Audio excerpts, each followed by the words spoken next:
Nyt sitten.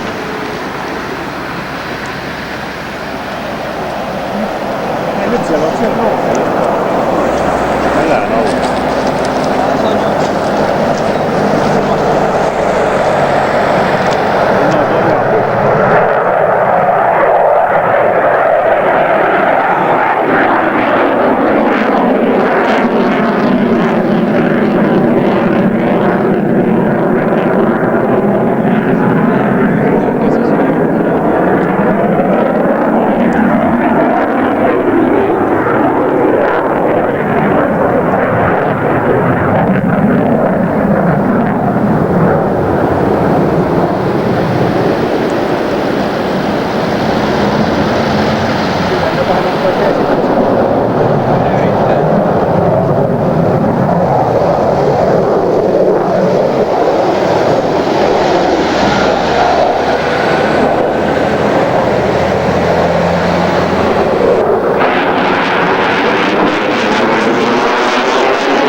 Hornettihan tämä on.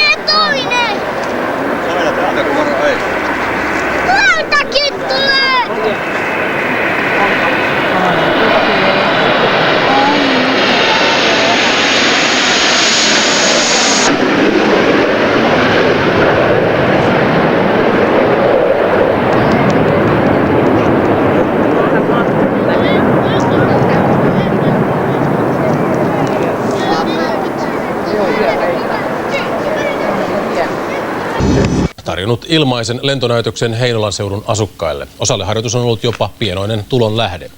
Pääsotaharjoitus kestää koko viikon, mutta aamuin ja illoin pidetään parin tunnin lypsytauko.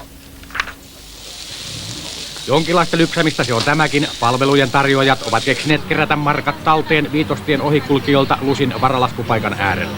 Mutta ihan oikeastikin on lentämisessä lypsytauko aamuin illoin, jotta alueen mansikit saavat herutella rauhassa.